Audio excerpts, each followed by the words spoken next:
यह कहानी सुंदरबन जंगल की है। उस जंगल में एक भूतिया चूहा रहता था जो रात के समय अपने बिल से बाहर निकलता था और पक्षियों के घोंसले में जाकर उन पक्षियों को या फिर उनके बच्चों को पकड़कर अपने बिल में ले जाता था और उन्हें खा जाता था। जंगल के सारे पक्षी उस भूतिया चूहे के कहर से काफी परेशान हो गए थे। जंगल में एक बरगद के पेड़ पर मिंजी तोता चिड़िया अपने 2 बच्चों के साथ एक घोंसले में रहती थी। मिंजी तोती चिड़िया का पति रोमन तोता चिड़ा वह बहुत ही आलसी किस्म का पक्षी था जो हर समय बस लाल मिर्च खाता रहता था और घोंसले में ही सोता रहता था। एक दिन सवेरे रोमन, जंगल के कई सारे पक्षी एक स्थान पर जमा हो रहे हैं और वो सभी पक्षी उस भूतिया चूहे से बचने के लिए बातचीत करने वाले हैं, इसलिए मैं वहाँ जा रही हूँ। तुम घोंसले में बैठकर अपने बच्चों की रक्षा करना। मैं अपने दोनों बच्चों की जिम्मेदारी तुम्हारे ऊपर सौंप कर जा रही हूँ। रोज की तरह भोजन करके सो मत जाना घोंसले में तुम। अरे मिंजी, तुम भी कहाँ फालतू की बकवास लिए बैठी हो। एक बार उस भूतिया चूहे को यहाँ आने तो दो। उसे इतनी जोर से उठाकर पटकूंगा ना मैं कि वो भूतिया चूहा जीवन में कभी भी इस जंगल में नहीं आएगा। जी आप रहने दीजिए। आप और आपकी बातें ये सब आप ही को समझ आती है, ये सब आप ही को समझ आती है। मैं चलती हूँ, सारे पक्षी मेरी राह देख रहे होंगे। मिंजी तोती चिड़िया उड़कर जंगल के पक्षियों के पास चली जाती है। वहाँ सभी पक्षी बैठकर बातें कर रहे थे। पक्षियों, मैं उस भूतिया चूहे के कहर से बहुत परेशान हो गया हूँ। वो भूतिया चूहे अब तक मेरे 4 बच्चे को पकड़कर ले गया। वो रोज रात को मेरे घोंसले में आता था और मेरे एक बच्चे को उठाकर अपने साथ ले जाता था। अब मेरा केवल एक ही पुत्र बचा है। अगर वो भूतिया चूहा उसे भी अपने साथ ले गया तो मेरा तो पूरा खानदान ही खत्म हो जाएगा। कबूतर भाई, मेरे तो 2 बच्चे हैं। अगर वो भूतिया चूहा मेरे घोंसले में भी प्रकट हो गया तो वो तो मेरे बच्चों को भी उठा कर ले जाएगा। उस भूतिया चूहे ने तो अब तक कितने पक्षियों को मौत के घाट उतार दिया है। हमें तुरंत ही उसका कुछ करना होगा, वरना एक दिन वो भूतिया चूहा हमारे इस जंगल के सारे पक्षियों का खात्मा कर देगा।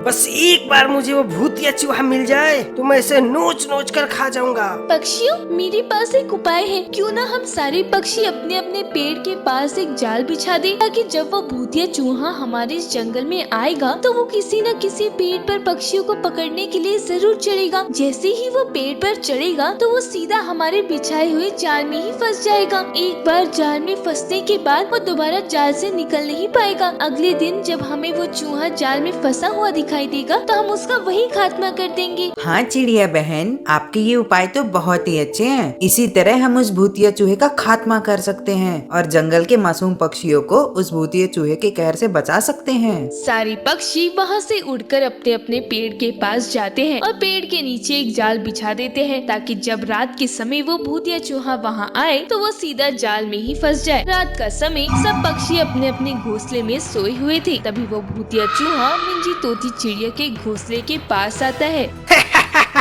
अच्छा, तो इन पक्षियों ने मुझे पकड़ने के लिए जाल बिछा कर रखा है, पर मैं एक शातिर भूतिया चूहा हूँ। मैं इतनी आसानी से इनके जाल में नहीं फंसने वाला।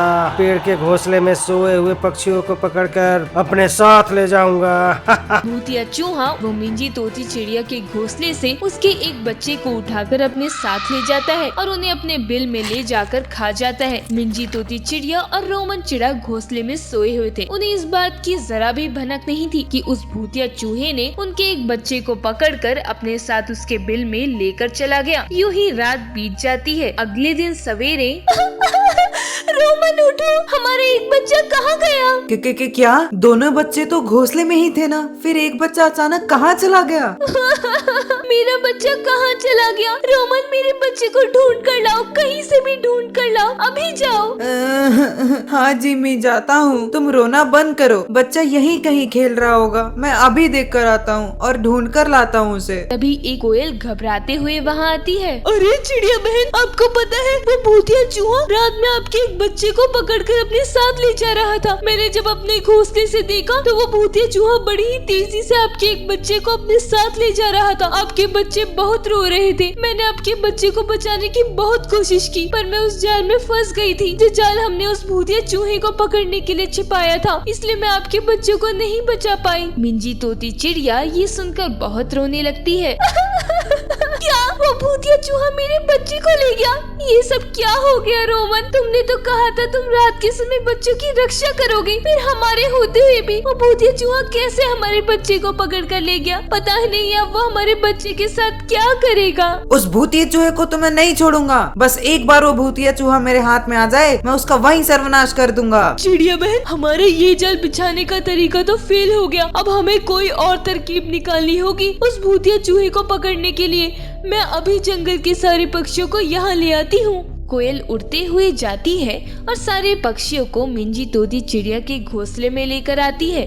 मिंजी तोती चिड़िया और रोमन चिड़ा अपने घोंसले में बैठकर रो रहे थे। इस भूतिया चूहे का कहर तो कुछ ज्यादा ही बढ़ते जा रहा है। चिड़िया बहन, आप चिंता ना करिए, अब हम भूतिया चूहे का खात्मा कर कर ही दम लेंगे। कबूतर भाई, वो सब तो ठीक है, पर हम उस भूतिया चूहे का खात्मा कैसे कर पाएंगे?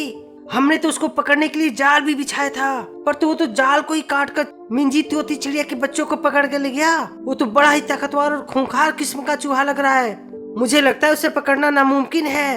जी, मेरे पास एक उपाय है जिससे वो भूतिया चूहे का हमेशा हमेशा के लिए सर्वनाश हो जाएगा और हम सारे पक्षियों को उस भूतिया चूहे के कहर से आजादी मिल जाएगी। कैसा उपाय कबूतर भाई? चिड़िया बहन, आपको ये बिजली की तारें दिखाई दे रही है ना? हम इस बिजली की तारों को काट कर जंगल के हर पेड़ पर अलग अलग तारे लगा देंगे, जिसके बाद उन पेड़ों पर पूरा करंट दौड़ने लग जाएगा। फिर जैसे ही पक्षी या फिर वो भूतिया चूहा इन पेड़ को छुएगा तो उसे एक जोरदार करंट का झटका लगेगा, जिसके बाद उसकी मृत्यु वहीं हो जाएगी। इसी तरह से हम उस भूतिया चूहे का सर्वनाश कर पाएंगे। लेकिन याद रहे, एक चिड़िया सिर्फ एक तार को पकड़ेगी और अपना पैर जमीन पर नहीं रखेगी, नहीं तो हमारी भी मृत्यु हो सकती है। हाँ कबूतर भाई, आपका ये उपाय तो बहुत ही अच्छा है। उस भूतिया चूहे का खात्मा इसी तरह से हो पाएगा। उसे हमें बिजली का करंट देना ही होगा, तब जाकर उसका सर्वनाश हो पाएगा। सारे पक्षी मिलकर जंगल में लगे सभी बिजली के तारों को काटते हैं और अलग अलग पेड़ों पर बिजली के तारों को बांध देते हैं, जिसके बाद उन पेड़ों पर करंट दौड़ने लगता है। रात का समय सारे पक्षी एक विशाल पेड़ पर जाकर छुप जाते हैं। तभी रात गहरी होती है। वो भूतिया चूहा जंगल में प्रकट होता है और वो उसी पेड़ के पास जाता है जिस पेड़ पर मिंजी तोती चिड़िया का घोंसला था। कल तो मैंने इस पेड़ के घोंसले से एक चिड़िया के बच्चे को अपने साथ ले गया था। इस घोंसले में तो चिड़िया का एक और बच्चा है। चलो आज भी मैं इस चिड़िया के एक बच्चे को अपने साथ पकड़ कर ले जाता हूँ। भूतिया चूहा जैसे ही पेड़ पर चढ़ने लगता है तभी उसे एक जोरदार करंट लगता है। करंट का झटका इतनी जोरदार लगता है कि करंट की वजह से उस भूतिया चूहे की वही मृत्यु हो जाती है। तभी जंगल के सारे पक्षी वहाँ आते हैं। इस भूतिया चूहे ने तो हम सारे पक्षियों के नाक में दम कर रखा था। आखिरकार इस भूतिया चूहे का सर्वनाश हो ही गया। पर इस भूतिया चूहे ने अब तक हमारे इस जंगल के कई सारे मासूम पक्षियों को मौत के घाट उतार दिया है। साथियों, इसे जलाकर यही नष्ट कर दो ताकि इस संसार में इसका कोई भी वजूद न रह पाए। सारे पक्षी मिलकर उस भूतिया चूहे की लाश को जला देते हैं। इसी तरह सारे पक्षियों की सूझबूझ और हिम्मत के कारण उस भूतिया चूहे का खात्मा हो पाया। जंगल के सारे पक्षी उस भूतिया चूहे के कहर से बच गए। उसके बाद सभी पक्षी एक आजाद जीवन बसर करने लगे।